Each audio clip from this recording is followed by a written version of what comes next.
इस खास पेशकश में हमारे साथ जुड़ रहे हैं जाने माने साइकोलॉजिस्ट अरविंद ओत्ता साहब। बहुत बहुत स्वागत है अरविंद जी आपका।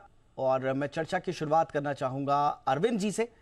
अरविंद जी, स्लीप एपनिया कह लीजिए या लैक ऑफ स्लीप, क्या है ये पूरा कॉन्सेप्ट और हमारे जीवन को, हमारे जीवन के सुकून को, शांति को किस तरह से प्रभावित कर रही है ये उड़ी उड़ी नींदें? स्लीप को समझने के लिए जब हम स्लीप डिप्राइवेशन की बात करते हैं, उसको समझने के लिए ये समझना बहुत इम्पॉर्टेंट है कि इसको सिर्फ क्वांटिटी में कैलकुलेट नहीं किया जा सकता, हम क्वालिटी ऑफ स्लीप की भी हमें बात करनी चाहिए।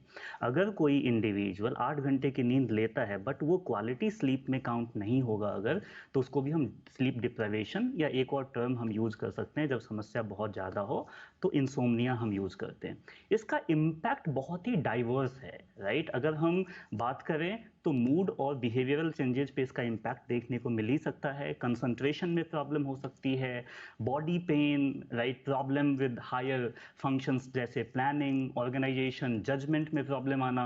अगर नींद की समस्या बहुत लंबे टाइम तक हो तो अल्जाइमर्स डिजीज और डिमेंशिया जैसी प्रॉब्लम हो सकती है। कुछ साइकेट्रिक सिम्टम्स भी हैं जो इंडिविजुअल में देखने को मिल सकता है, जिसमें डिसोरिएंटेशन, हैलुसिनेशन, पैरानोइया जैसी समस्या है। और मैं ये बता दूं कि बहुत ही गंभीर समस्या है।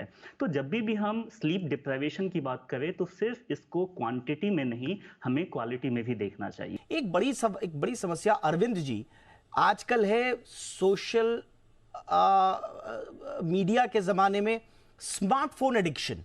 अब बार बार जो एक्सपर्ट्स हैं वो स्मार्टफोन एडिक्शन से स्लीप एपनिया या स्लीप डिप्राइवेशन को जोड़ते हैं।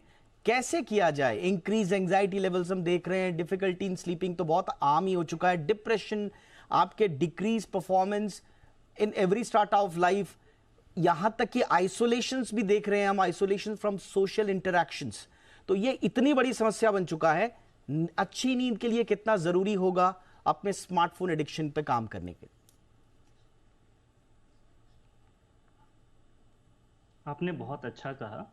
जब भी हम बात करते हैं कि क्या किया जाए अगर नींद अच्छी नहीं आती है, तो इसके सिर्फ 5 ही मूल मंत्र हैं। अगर हम इस पांचों पे ध्यान दें तो हमें नींद अच्छी आ सकती है, जिसमें एक मोबाइल फ़ोन से डिस्टेंस मेंटेन करना भी है। तो हम स्टार्ट करें अगर, सबसे पहला तो यहाँ एक सोने का एक समय निर्धारित कर लेना चाहिए, राइट, जिससे राइट हमारा जो बायो क्लॉक है वो बहुत अच्छा होता है। सेकेंड पे हम एक्सरसाइज एंड योगा की बात करते हैं। और थर्ड पे जो आपने पॉइंट आउट किया वो मैं थर्ड नंबर पे रखना चाहूँगा कि सोने से 1 घंटा पहले किसी भी प्रकार के स्क्रीन से दूर रहना।